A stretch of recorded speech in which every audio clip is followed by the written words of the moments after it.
электромна, күчтүк электромна айлык өкмөткө жөнөтүп коет. Айлык өкмөт анын өзүнүн акчасына жасай турган болсо, кайра бекер өткөрүп бериш керек экен. Жинтелейт аны. Бул жерде көп чыгымдарды талап кылып атат. Киреше потенциалын жогорулатуу боюнча мына салыктарды чогултуу боюнча. Эгерде айлык өкмөттөрүндө мына добровольный патент, обязательный патентти чогултуу боюнча мүмкүнчүлүктү берсек, даже шаарларга, бюджеттер бир эсе сразу эле 2 эсе, 3 эсеге көтөрүлүүнүн шарттары түзүлөт. Ал жерде көмүскөдө калган өтө көп каражаттарыбыз чыга албай калат. Жергиликтүү өз алынча башкаруу органдарын түзүү тартиби. Конституцияда мына азырдагы айтып кеттик, мыйзам менен аныкталат деп кайра эле ошол калды. Бирок азыр өтө көп ой жүгүртүүлөр болуп атат. Дайындоо болобу, түш шайлоо болобу, кыйыр шайлоодон калабызбы? Бул боюнча да оюңуздарды билдириңиздер. Анткени жерде силер иштейсиздер. Эл менен сиздер кызмат көрсөтөсүздөр. Депутаттар менен болгон мамиле кандай болот? Же бул азыркы эле системанын минустарын баарын алып туруп, аны өркүндөтүп туруп, кайра эле ошону жакшыртып, алдыга алып кетебизби? Же башка системага өтөбүзбү? Ошол эле учурда биз негизги жергиликтүү өз алынча башкаруу органдарынын өз алынчалык принцибин жогото албашыбыз керекпиз. Дайындоого өтүп кете турган болсо. Кандай болуп калат анда? Биз кайра бир шаг алдыга жасап, кайра 2 кадам аркага кетип калабызбы? Көп мисалы даже мына Өзбекстан Республикасы, Казакстан Республикасы жергиликтүү өз алынча башкаруунун акырындап түш шайлоого өткөрүүгө аракет жасап атышат. Биз же болбосо кайра аркага кетип калабызбы? Же кыйыр бойдон калыш керекпи? Бул боюнча да көп маселелер жаратып атат. Санариптештирүү. Мына акыркы 4-5 жылдан бери мамлекеттик органдар жетекчилерибиз абдан чоң талап коюп атат. Санариптештирүүгө өтүшүбүз керекпиз чынында.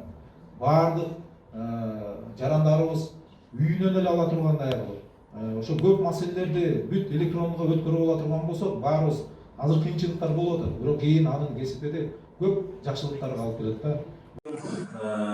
Мынакей мен 3 чакырылыштан бери айлык өкмөттү жетектеп келем. 3-чү чакырылышта иштеп атам. Бир канча жылдан бери мектептердин тейлөөсү жергиликтүү өз алынча башкаруу айлык өкмөттөрдүн мойнунда болуп келүүдө. Тейлөөсү кандай? Мына менде мисалы 10-11 миллиондун тегерегинде бюджет бар. Ошонун 40% электр энергиясын жабууга жана мектептердин жайкы ремонтуна кетүүдө. Мына азыр эле биздин жергиликтүү өз алынча башкаруу союзунун директору сүйлөп кетти. Биз бардык айлык өкмөттөрдүн ушул жердеги маселе чечүүдөгү кыйынчылыкка дуушар болгон ушул болду. Мен айтып кетер элем, жанагы билим берүү тармагы бул өзү мамлекеттин колунда болуш керек эле да. Анын ичиндеги айлык өкмөттүн бюджети менен биз мына мамлекеттин акчасын, мисалы мен жетектеген айлык өкмөттөр 40% бюджет бул где-то 4 миллион сомдун тегерегинде ошол мектептердин жанагы жаккан электр энергиясын жабууга кетип атат. Биз рестелеп айтып атабыз. Мен айткан сунуш ушул суроо бардык айлык өкмөттөргө тиешелүү деп ойлойм.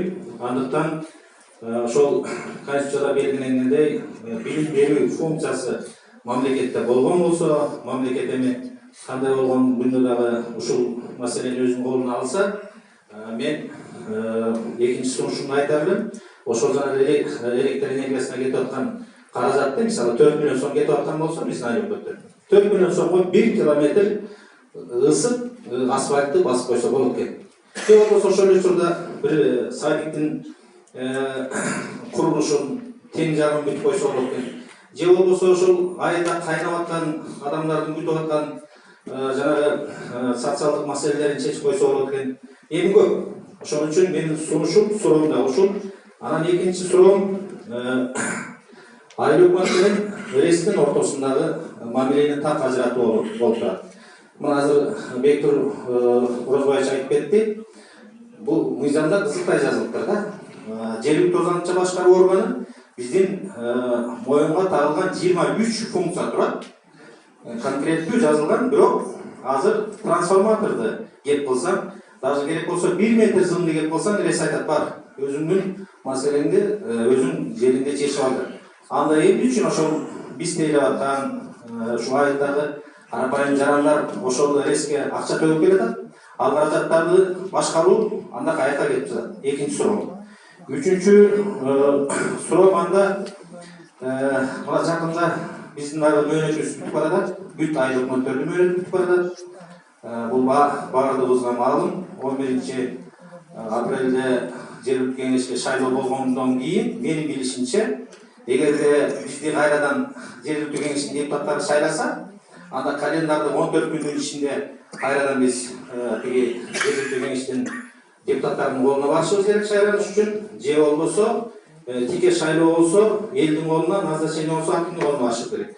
Анда суроом конкреттүү. Эгерде мөөнөт бүтүп бараткан айыл өкмөттөр ушул вопрос чечилдик болсо, анда кайсы мөөнөткө чейин иштей алабыз? Рахмат. Коллегалар, программаны карасаңыздар, ушул мындан кийин ар бир ушул сиздер көтөргөн маселелер боюнча мамлекеттик органдардын өкүлдөрү, ушу энергетика боюнча Өнөр Жай жана энергетика министринин өкүлү бар бул жерде. Башка маселелер боюнча дагы ушул жерде өкүлдөр бар. Ошону кийинки маселе боюнча карайбыз. Конкреттүү түрдө ошого жооп берет. Азыр мына баяндама боюнча жана жогорку кеңеш депутаттары айткан маселелер боюнча ошолорго суроо болсо ошону берип алсаңыздар, бул жерде өкмөттүн өкүлү турат, аппарат президенттин өкүлү турат. Калган тийиштүү болгон жогорку кеңештин урматтуу депутаттары сиздерге өкмөт аппараты, президенттин аппаратына бир сунуштар менен суроолорду берип алабыз. Кайра сүйлөө мүмкүнчүлүгү берилбейт экен. Кенжебек Сатымкулович, учурда мына проблемалуу маселелерди айтып кеттиңиздер жаначы. Азыр эми шайлоонун тартиби жөнүндө маселе көтөрүлүп атат да. Конкреттүү сунушту мындай айтып коелу, биз эми кайра мүмкүнчүлүк берилбейт экен. Эгер түз шайлоо боло турган болсо, эл шайлай турган болсо айыл өкмөтүн, аны баалоосу кошо болуш керек деп ойлойм. Себеби дегенде, айыл өкмөтү шайлап коюу эле жөн болбостон, ошол эле элдин колуна баалоонун тартибин киргизип коюшубуз керек. Сунуш катары да. Анан суроо, мына аттестация жүрөт дедиңиздер, акимдергечи. Аттестация жүргөн болсо, учурдагы иштеп жаткан действующий акимдерге жүрөбү, же сырттан келип катышса болобу суроо. Кийинкиси, региондорду өнүктүрүү боюнча Балазымович айтып кеттиңиз, 2 миллиарддан ашык сом бөлүнгөн. Бирок биз Минфинден 1 сом дагы албай атабыз бүгүнкү күндө.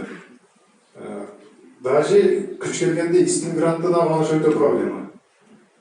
Минфинге мындай бир кандай кыласыздар, бир биздин үнүбүздү жетирип койсоңуздар жакшы болот эле.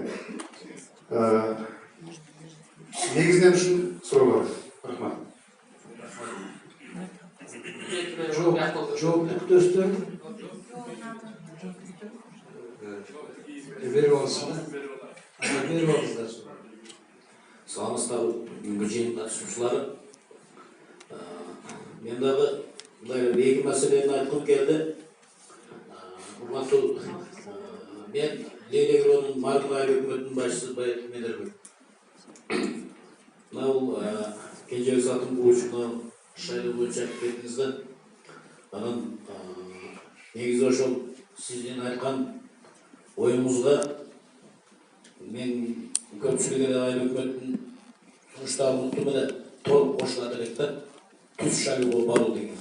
Анан эми Азырбек, сиз ушул кайчылаш пикирдебиз деп айттыңыз. Бирок анан өзүңүз же назначениеге барыш керек, же белки айыл кеңештин депутаттарынын шайлоосун колдойбу деген оюңузду сиз айтпадыңыз да.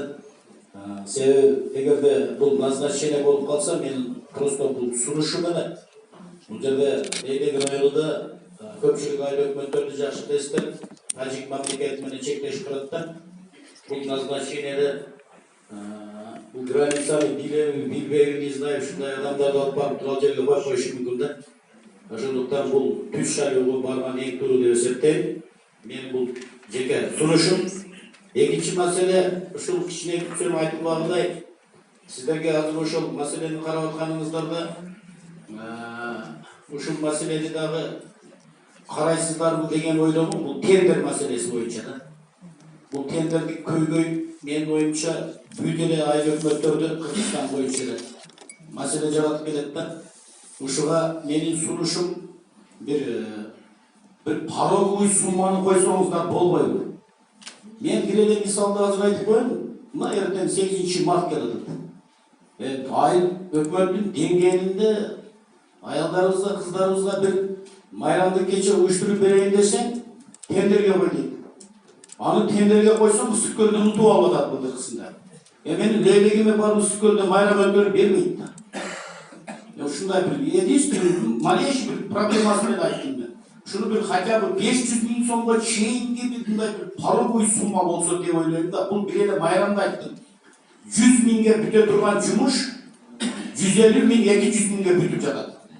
Анын 100 000-ини биз баягы тендер бар уткан бир особо бирөөлөргө берип атабыз да, лишний акча. Ушул жагын мындай бир карап берсеңиздер деген сунуш. Рахмат.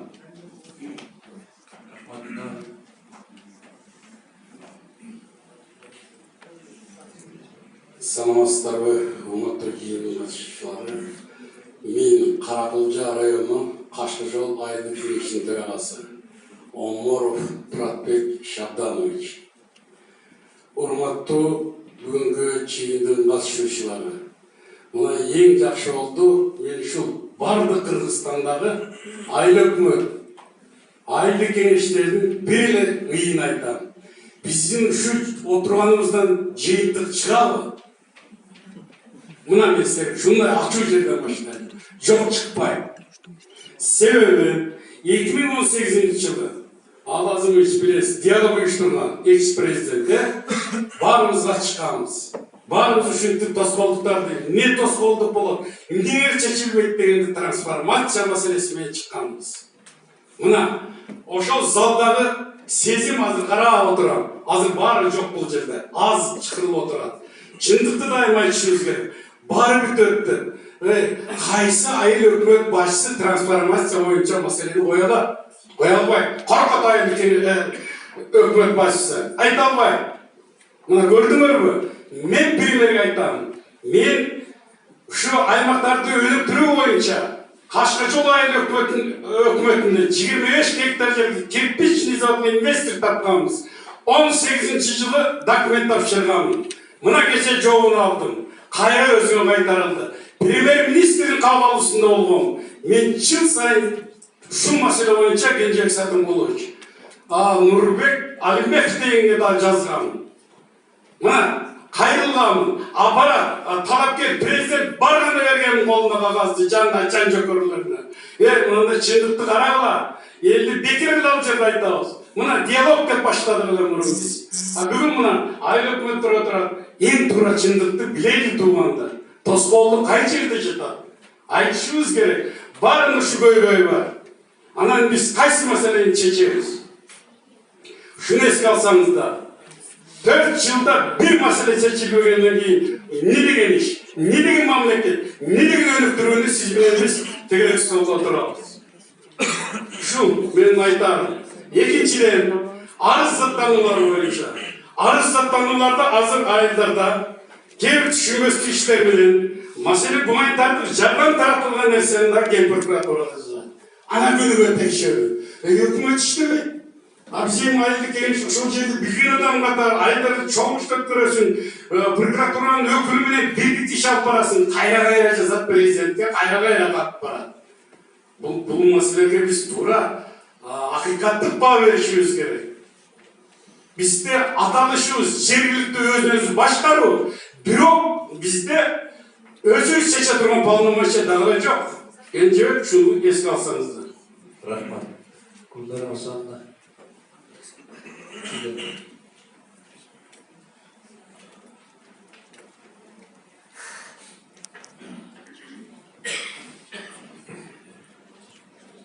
Мен Актала району Жергетал айыл өкмөтүнүн башчысы Гүлмайрам Асанна Учугенова. Мен мындай жыйналыштарга көп эле катышып жүрөм. Алдыдагы айылдык кеңештин депутаты бул маселени жакшы айтып атат.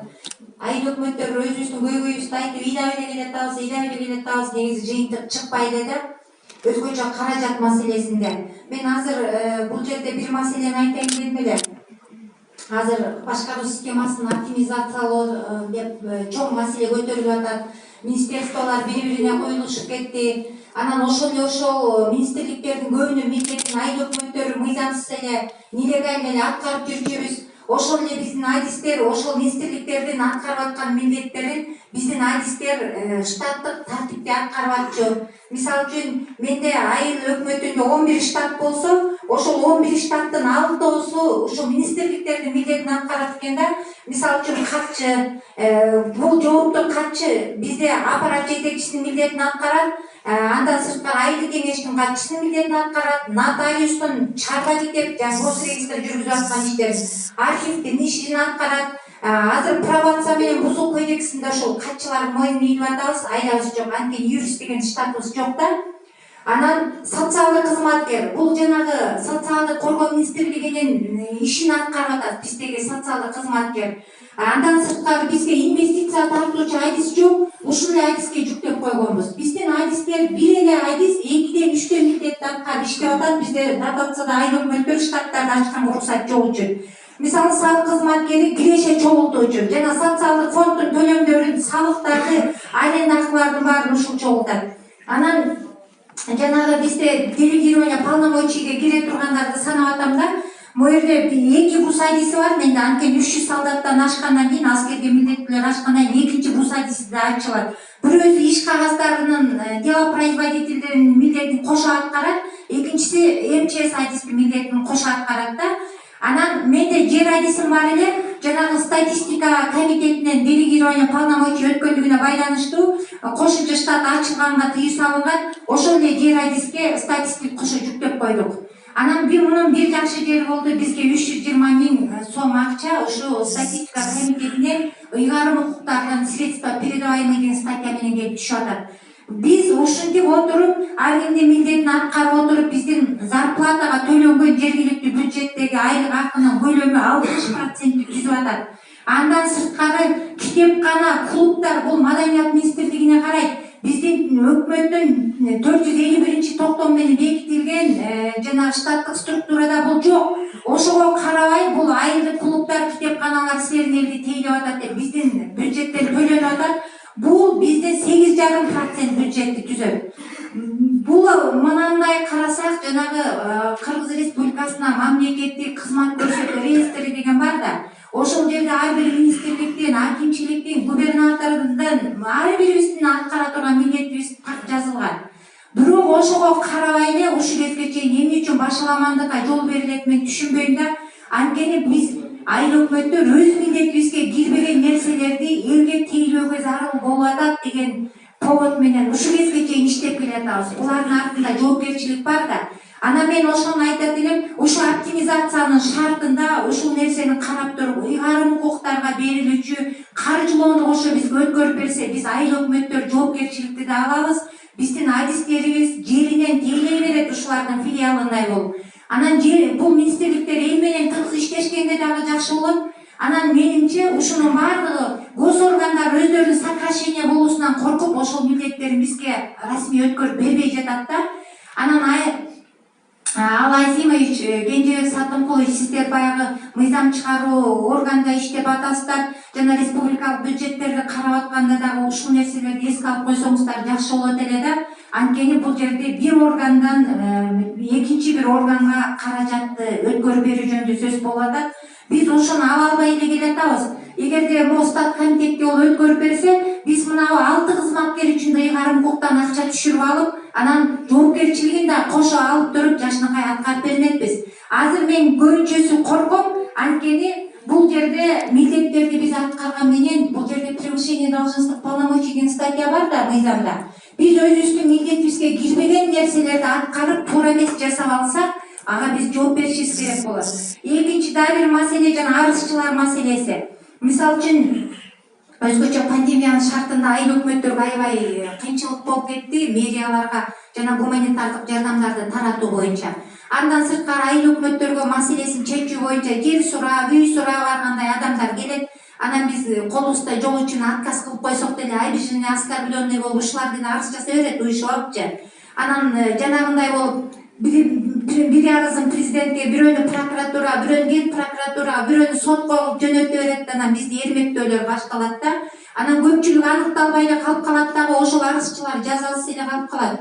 Жалган арыз жазгандыгы үчүн деген бир статьяны мыйзамга киргизип берсеңиздер жакшы болот эле да, ошо кичине бир жоопкерчиликти алып жазгандай болсо да.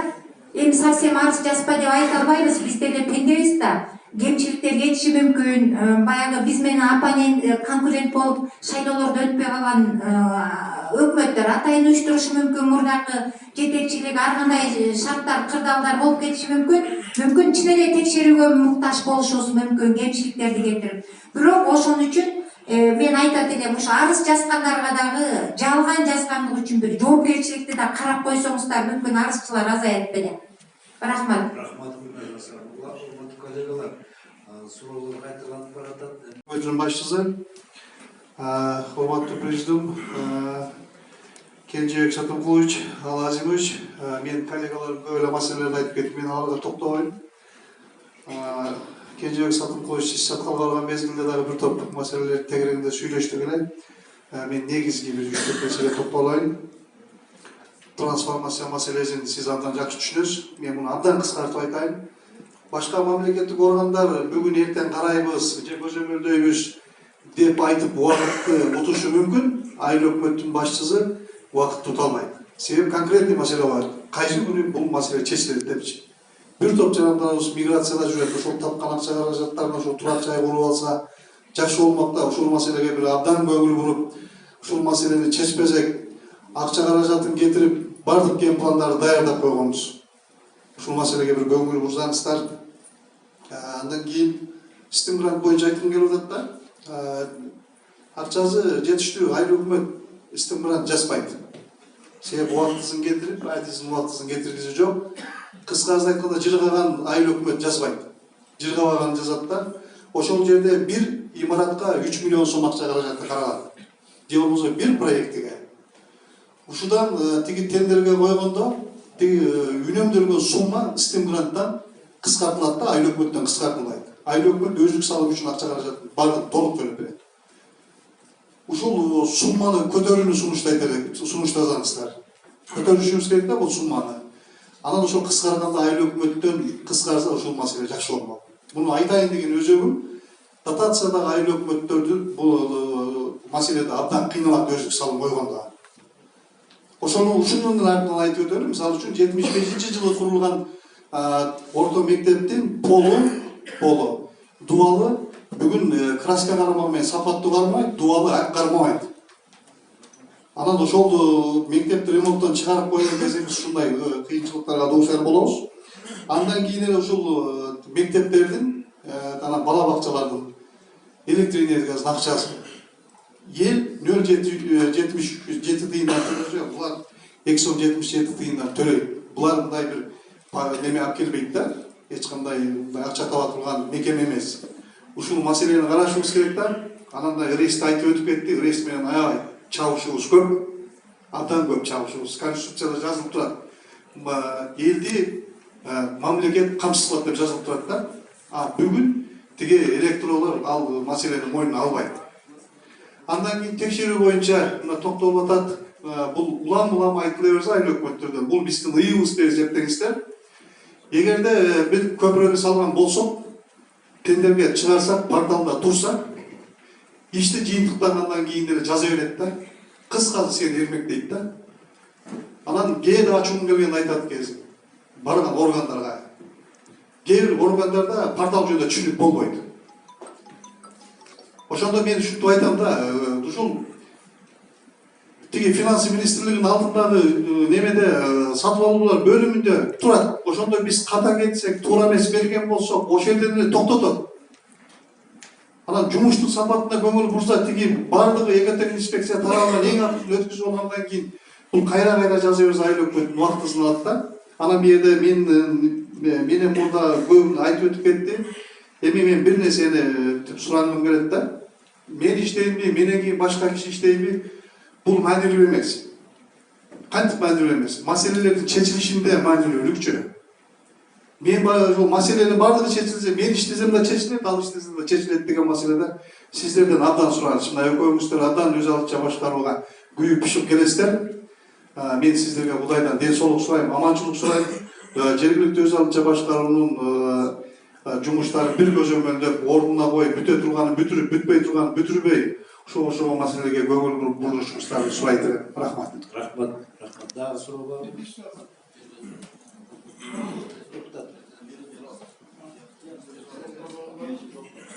Урматтуу президенттин аппараты мөкүлү жана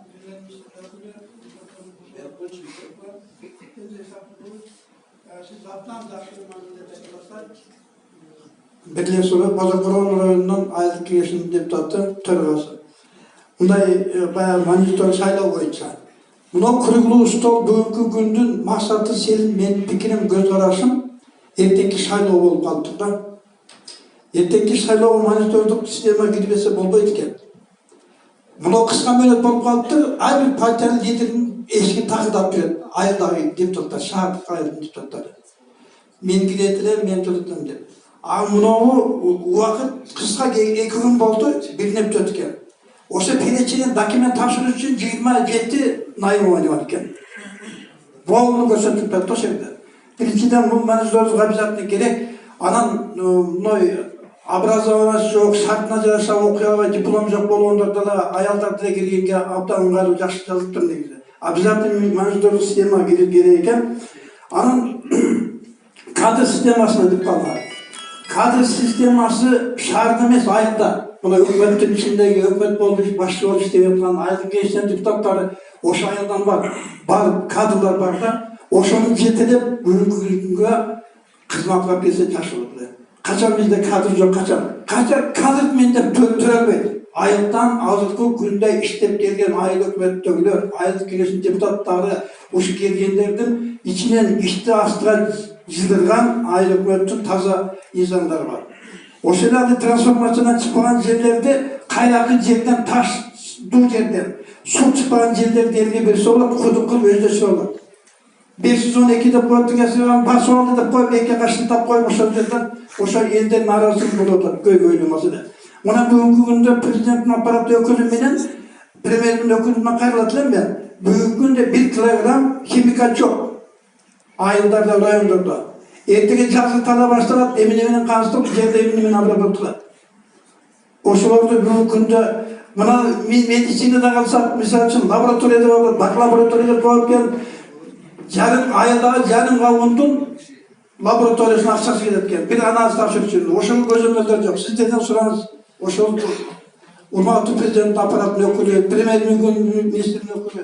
Ошолорду мындай бүгүнкү күнгө жазга шайлоого чейин да шайлоонун тынчтылыгын десеңер, сиздерден суранам, элдин көйгөйүн угушуда, элдин өкмөттөрдүн көйгөйүн угутат, элдин көйгөйүн угутуп, мониторный система обязательно керек. Айыл өкмөттүк элдик шайлоо кылыш керек. 21 депутат менен 11 плюс кылып койсо айыл өкмөт болуп отура бербеш керек. Көйгөйүн айнап ыйлап отура бербеш керек. Мисалы үчүн дыйкан чарбалардан башкалардын көйгөйү жок маселе. Рахмат. Урматтуу коллегалар, суроолорду мына кыска электр энергиясы, директирование маселелери боюнча, текшерүү маселелери боюнча айтсам бир нече кайталанып суроо берилди. Электр энергетикасы жөнүндө айтсам, мына 5-чи чакырышта бул мыйзам долбоорун киргизип, 3 окуудан өтүп, кийин президенттен каршы пикир менен каражат жок деп келип, анан 6-чы чакырышта кайра ушул мыйзам долбоорун кирип, азыр ушул мыйзамды өзгөртүү боюнча 2-чи окууда турат. Мен киргизген мыйзам долбоору да. Буну келгенден бери ушунун аркасынан түшүп келатам. Бир эле маселе барганда каражат жок деп. Анан кийин бул жерде өкмөттүн президенттин өкүлчүлүгү отурат. Мен ойлойм силердин сурооңорго каршы болуп келген ошол аткаруу бийлиги угуп атат болсо керек. Эмне үчүн мыйзам долбоорун киргизип оңдойбуз деп атабыз. Анан жана сиз айткан маселелер. Бизден север, восток, запад жана башка электр каласынын баардыгы бул жеке менчик компаниялар. Акционерлик коомдо турабы. Ал жерде мамлекеттин үлүшү барбы, бүгүн бар, эртең жок болушу мүмкүн, бирок алар жеке компаниялар. Айыл өкмөтү же болбосо шаардын мэриясы жеке компанияларга жеке жак келип туруп мага магазин куруп бер десе, силер куруп бербейсиңер. Бул мыйзамдуу туура болот. Ошондой эле электр компанияга силер алардын электр энергиясын сатуу үчүн магазин куруп бербешиңер керек. Электролиния бул электр энергия сатуу үчүн магазин деп мен элестетем. Ал эми жергиликтүү бюджеттен ошол жаңы көчө, жаңы конуштарга жергиликтүү бюджеттин эсебинен электр линиясын куруу бул туура эмес. Бул боюнча мурунку каржы министри Лаврованда жазган айыл өкмөттөрүнүн катына жазган жообу бар. Жергиликтүү бюджеттен трансформатор сатып алып куруу, электролиниясын куруу туура эмес деп так жоопто жазып берген. Ошол себептен биз да мыйзам долбоорун киргизип атабыз. Ким каржылаш керек? энергия компаниялар өздөрү ошол жаңы көчө, то есть жаңы абоненттер пайда болгондо энергия компаниялар куруш керек. Мына азыр газ кирип атат, Газпром куруп атпайбы, туурабы? Газовый трассалардын баардыгын Бишкекте, Чүйдө жана башка жерлерде. Анткени алар жаңы абонентке точканы жеткирип бериш керек, анан кийин абонент сатып алып баштайт. Мына электролиния боюнча да ушундай. Анан кийин эгер республикалык бюджеттен инвестиция тартуу жолу менен жана башка жолдор менен ошол жаңы көчөлөргө энергия компаниялар кура албай жатса, ошол кошумча каражаттар менен буруш керек. Бирок азыркы мыйзам долбооруна биз бир пунктты кошуп киргизип атабыз. Энергия компаниялар өздөрү куруш керек биринчи. Экинчи, инвестиция долбоору менен жанагы датка кемин сыяктуу, ТЭЦ боюнча сыяктуу инвестиция тартуу боюнча мамлекет өзү төлөп берет ал. Үчүнчүсү, эгер жергиликтүү бюджет өзү макул болуп, өзү кеңеш менен чечим чыгарып, бизден ашыкча акчабыз бар, силердики жок болуп турса, биз ушул көчөгө өзүбүз турабыз десе, анда да уруксат берейик дегенчи, бирок өзүнүн инициативасы болсо кыйнап эмес. Мына электр энергия жаңы көчө, жаңы конуштар боюнча мен жообум ушундай. Мыйзам долбоору азыр экинчи окууда, ушуну азыр өткөрүү менен жалаң алек болуп келатабыз.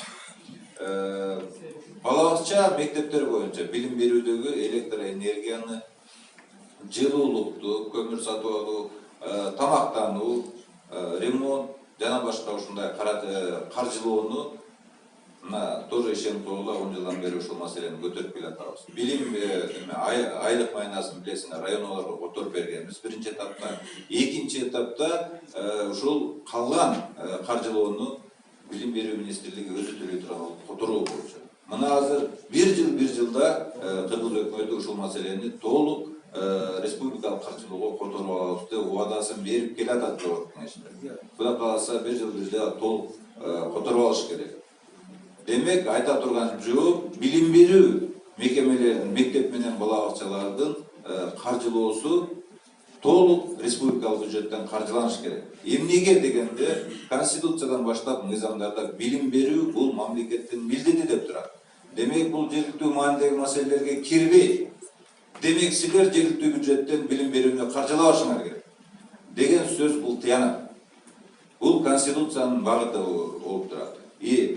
Биздин аткаруу бийлиги ушул конституциялык норманы аткарыш керек да, толук республикалык бюджетке билим берүүнү алыш керек. Саламаттык сактоону кандай саламаттык сактоо министрлиги өзү төлөп атса, ошол эле больницалардын светин, ремонтун жана башкасын өзү кандай төлөп атса, билим берүү министри да ошону толук өзүнө алыш керек. Бул маселени ушул жерден кандай көтөрсөңөр, мен ойлойм, эртең кандай деңгээлде маселе болсо да ушуну коюшуңар керек. Дагы текшерүүлөр боюнча, делегирование наявно чыгарып коюнчу көп маселе болду. Мынакей тиги айылдын башчы бар экен, Абдалган Денисовго мынакей ушу бир нече адистер уже жетишпей, бир эле маданиятты айтып кеткенде 8,5% чейин барып калып атат дейт, ошо бир ай өкмөттүн бюджетин алган. Албетте, мынакей маданият министри келген сайын ушул маселени көтөрөм. Канча деген китепкана бар, миң деген биздин Кыргызстанда. Канча деген клубтар, маданият үйү бар. Ошону толук маданият министрликке эмне үчүн албайсыңар? Силерге бир эле Бишкектеги филармония менен театрлар, областтагы кинотеатрлар кереги барбы? А эмне үчүн район жана айыл өкмөттөрдөгү клуб, маданият үйү, китепканаларды өзүңөрдүн балансын албайсыңар? Маданият силерге айылда кереги жокпу деген маселени. Ошондуктан биздин депутат катары менин максатым, жасап келаткан жумушум ушул маданият жаатындагы имараттардын бардыгын, мектеп бала бакчаларынын бардыгын мамлекеттик менчикке өткөрүп беришибиз керек. Бардык жерде айтышыңар керек. Мынакей мектеп, бала бакча, маданият үйү, тиги китепканаларды мамлекеттик менчикке алыш керек. Мамлекеттик менчикке алгандан кийин толук каржылоону электр энергиясынан баштап сторожуна чейин толук республикалык бюджеттен каржыланыш керек. Анткени маданият бардык министрликтер караган ыйгарым укуктар бул мамлекеттин милдети. Демек 100% республика бюджеттен каржыланыш керек. Анда айыл өкмөт эмнени кылат деген суроону албетте өкмөт берет. Эмне кылат анда айыл өкмөттөрдү? 100% жергиликтүү маанидеги маселелер. Бир да министрлик аткарбаган таштандыларды чыгаруу, бир да министрлик аткарбаган канализацияны казуу. Эмне үчүн Бишкекте канализация бар, ысык суу бар, мустак суу бар. Ал эми айылда эмнеге мустак суу да жок? Мына ушул маселелерди биз аткарышыбыз керек. Тротуарларды кайсы неме айылдагы неме жашаардагы мүрзөлөрдү министрликке жасап бербейт да. Ошол жергиликтүү маанидеги маселе керек болсо. Азыр көп шаарларда мүрзө маселеси биринчи орунга чыгып кетип атат. Бишкектегидей болупчу. Көмө турган жайлар табылбай калат кээ бир шаарлар. Анткени силер айткан трансформация жана башка маселелер. Шаардын сыртындагы айыл өкмөттөр жерин бербейт. Ушундай маселелер мен ойлойм жергиликтүү маанидеги маселе чечүү үчүн жанагы жергиликтүү бюджет бөлүнүп берилип атат. Албетте мынакей маселе көтөрүп келип атабыз. Конституциялык совещанияда мен мүчө болуп отурганда бир нече жолу көтөрдүм. Давайте ушу уруксат бергиле, мени колдоп бергиле, конституциянын долбооруна эле жазып кетейик. Кыргызстанда мындан кийин бюджет канча болсо, ошонун 25%-нан кем эмеси жергиликтүү бюджетке бөлүнсүн. Бул конституциялык норма болсун депчи. Мына ошону мени колдобошту. Мынакей азыр Бекболоттор отурду, биз мүчө болуп ушул жерден аябай сунуштадык. Жазып кетейик ушуну. Көптөгөн нормаларды жазып атабыз, ушуну жазып кетсек эң жакшы. Бүгүн 11-12% болуп атат. Ошондо биз жергиликтүү бюджетти 2 эсе көтөрмөкпүз. Биз ошондой жол менен жергиликтүү бюджетти көтөрбөсөк, дотация азайбайт. Анан кийин делегирование боюнча мыйзам 13-жылы эле кабыл алынган.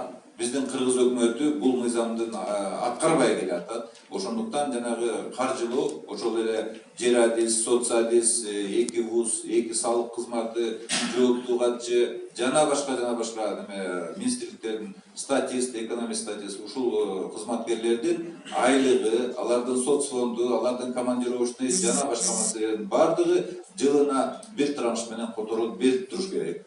Эгер берилбесе эмне болуш керек? Эгер берилбесе анда айыл өкмөттүн адистери же болбосо айыл өкмөтү муниципалдык кызмат, мамлекеттик кызматка ошол милдетин аткарбаш керек да. То есть төлөп бергенде гана аткаруу каралган мыйзамда. Закон баягы аппаратка делегирование толук карап окуп чыксаңар болот. Силерге төлөп бердиби? Аткарышыңар керек. Төлөп берген жокпу? Аткарбаш керек. Аткарбай койгондо айыл өкмөттөр болгон. Мына мен азыр тиги депутатыбызды көрүп калдым, жергиликтүү Абдыбай айыл өкмөтү. Менин билишимче буларда бир кызматты аткарбайбыз деп туруп атасы берип койгон ВУЗду. Бакайкы районунда. Мыйзам чегинде. Эгер алар каражатын айлыкты төлөп бербесе республика бюджеттен, анда аткаруу милдети силерден алынып салынат да. Анан кийин текшерүү боюнча. Ошондуктан мен ойлойм талап кылышыңар керек. Силер алып бараткан мамлекеттик ыйгарым укугу үчүн республика бюджеттен акча төлөнүш керек. Төлөнбөсө, анда аткаруудан силер мындайча айтканда бошоносуңар да. Экинчиси текшерүү боюнча азыр көбөйүп кетти. Текшерүү боюнча дагы мыйзамды сунуштап, инициатор болуп, 16-жылы бул мыйзам күчүнө кирген. Эмне үчүн бул мыйзамды киргизгенбиз? Бүгүнкүдөй болуп туруп, аябай текшерүүлөр көбөйүп кеткен. Ошондуктан биринчи жогорку кеңешке мен инициатор болуп туруп алып чыгып, ал жерден жогорку кеңештин токтомун кабыл алганбыз, текшерүүлөрдү азайтуу боюнча. Андан да болбогондон кийин, анан кийин мыйзам долбоорун жазып, жергиликтүү өзүнчө башкаруу органдарын текшерүүнүн тартиби деген мыйзам кабыл алган. Ошол мыйзамды окуп туруп, ошонун талабы менен текшерүүчүлөрдү киргизбегиле, эгер текшерүү ошол мыйзамдын нормасын бузуу менен келип атса. Прокурорский же башка текшерүүчү органдар айыл өкмөтүнүн жанынан өтүп барат эле кирип текшерип калган ал убактачы. Анан кийин азыр только өзүнүн жетекчисинин колу менен приказ менен гана силер текшерүүгө келиш керек. Келгенде силердин журналда милдеттүү түрдө регистрация кылыш керек. Текшерүү бүткөндө жөн эле тыйын же чай ичип кетип калмай жок, милдеттүү түрдө акты жазып кетиш керек. Анан ал акты жазса эле силер аны аткарууга милдеттүү эмессиңер. Силерде укук бар, макул эмесмин деп туруп аны министрине кайрылууга. Кайра текшерүү келет. Кайра текшерүүнүн да актысына ошондой чыгып калса, силер укугуңар бар сотко кайрылганга. Мен бул текшерүүнүн актысын жокко чыгарууну суранам деп туруп, сотко кайрылууга укугуңар бар. Бул эмнени айтат? Бул конституциялык норманы айтып атат. Жергиликтүү өз алдынча башкаруу, бул чыныгы жергиликтүү өз алдынча башкарууга укугу бар. Бул мамлекеттик органдардан башка органдар силердик. Ошондуктан конституциянын башынан аягына чейин мамлекеттик органдар жана жергиликтүү өз алдынча башкаруу органдары деп айтылып турат. Демек силер аткаруу бийлигине да кирбейсиңер. Силер башка органдарга да кирбейсиңер да, жергиликтүү өз алдынча башкаруу органдары болуп өзүнчө статусу. Ошон үчүн президент баш болуп, премьер-министр, аким, губернатор бирөө да айыл өкмөт башчысы менен мэрдик кызматтан алып салуу. Только силерди шайлаган жергиликтүү кеңеш силерди кызматтан кетире алат, билесиңер. Мына ушул статус сиздерге берилген. азыр мына жаңы конституция менен өтө күчтүү вертикаль аткаруу бийлиги түзүлүп атса, мен ойлойм ошол эле убакта биз күчтүү горизонталды күчөтүп кетишибиз керек. Ушул эле норма. Андай болбосо, анда азыр дагы ситуация баягы кыйындап кетиши мүмкүн. Буга чейин бир нече мындай ойлор чыккан. Давай акимге эле назначенияны беребиз депчи. Же болбосо депутаттар шайлайт, бирок сунуштаганды только аким сунуштасын деп. Баягы билесиңер, вице-премьер Сарпашев болуп турганда, Касыев МСОну жетектеп турганда ошону мыйзам долбоорун алып келген. 5-чакырылышта. Ошону каршы болуп отуруп зорго мыйзамды четке кайра алып кеткен да. Мына ушундай ойлор ар дайым болуп келген. Бирок ошон үчүн биз аны олтурбаш үчүн жана биз киргизген мыйзамдарды, текшерүү боюнча мыйзамдарды аны буздурбастан, мындайча айтканда, анын талабын бузуп келген текшерүүнү киргизбешиңер керек. Сразу прокурорго кайрышыңар керек. Болбосо бизге кайрылгыла, биз прокурорго кайрылабыз. Мына жергиликтүү кеңештин депутаттарынын статусуна кирген акимдин отчетун алуу, же болбосо тиги райондук кошмо жыйын маселеси бар эмеспи? Ошол жерде депутат төрагалар отурасыңар. Бир да райондо азыр кошмо жыйын менен акимдин отчетун албай калды. Аким айтат экен, азыр конституция өзгөрүлүп кетти, мени премьер-министр дайындайт деп. Дайындайт. А бирок мыйзамдагы жергиликтүү кеңештин өзгөчө кошмо жыйын отчет берүү нормасы мыйзамда өзгөрүлгөн жок да. Ал ошондойдон калды да. Демек силер 40 райондун депутаттары чакырып алып туруп, жылына отчетун алып туруп, эгер жаман иштесе, ишенбөөчүлүк көрсөткөнгө бүгүнкү күндө да акыңар бар. Анткени тиги ал мыйзамды өзгөртүүгө ошол эле кыргыз өкмөтү мыйзам долбоорун алып келген жок. Аны бир нече жолу айттым. Ошондуктан урматтуу коллегалар, бул силер көтөргөн маселелердин мен бир 3-4 маселесин айттым. Тендер боюнча порог 500 миң эмес, аны 1 миллион болсун деп туруп, мыйзам долбоорун киргизгенбиз. Ал 3 окуудан өткөн. Мен ойлойм, азыр бул жерде өкмөттүн өкүлү болсо, ошол мыйзамга эмне болгонун айтып берсин. 1 жылдын ичинде бир айыл өкмөтү же мэрия миллион сомго чейин түз сатып алуу менен ишти аткарса болсун, ошого уруксат берилсин деп туруп киргизгенбиз. Эмне үчүн дегенде, бир бала бакча же мектептин автоматы күйүп кетсе, 3000 сомду күтүп отурасыңбы? Bir ay tender өткөнчө. Мына ушул маселелерди жана силер айткандай бир майрам өткөрүү жана башкаларды түз сатып алуу менен өткөрсүн деп мыйзам өткөн өзүнчө. Ал жерде да биз силердин маселеңерди чечкенге аракет кылып аттык. Анда эмес сенин сөздү алып шайлоодо, азыркы шайлоодо түз шайлоо болбойт. Ал жана мен айтканда өзүм оюмду айттым, пикирим, мен мыйзам долбоору жөнүндө айттым. Азыркы шайлоодо жергиликтүү кеңештин жаңы шайланган кеңеши жаңы айыл өкмөтүнүн башчысы менен мэрди шайлайт. Билесиңер, мэрдин мөөнөтү жок, жергиликтүү кеңештин мөөнөтүнө деле жазылган. Демек, жергиликтүү кеңеш жаңы келсе эле бул жаңы шайлоо боло берет. Рахмат. Жооп бересиз деп калдыңыз, жооп берейин. Эми могу абдан жакшы мындай көйгөйлөрдү көтөрдүңүздөр. Мен сөзүмдү Турат акемдин айтканынан баштайынчы. Президент чогулуп эле, азыр чогулуп атабыз, жыйынтык болобу, болбойбу депчи. Эми мен айтат элем, жыйынтык болобу, болбойбу, чогулуп ушундай бир ичибизде бир букту чыгарып алганга дагы бир менимче чоң шарт болот го деп айтып атам да, түзүлүпчү. Сөзсүз жыйынтык болот.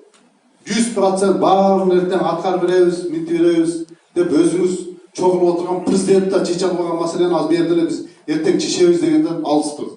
Бирок ушинтип айтышып алалы дагы, анан түшүнүшүп алалы. Көпчүлүк суроолорду айтып берели. Азыр Кенжебек Сатымкулович айтып берди. Тендер боюнча порогторду, рейстер боюнча эмне иш болуп атат жогорку кеңеште. Анан буюрса ушуларды айтышып алганыбыз жакшы го деп айтып атам да, болчу. Жыйынтыкка аракет кылалы бардыгыбыз. Бир эле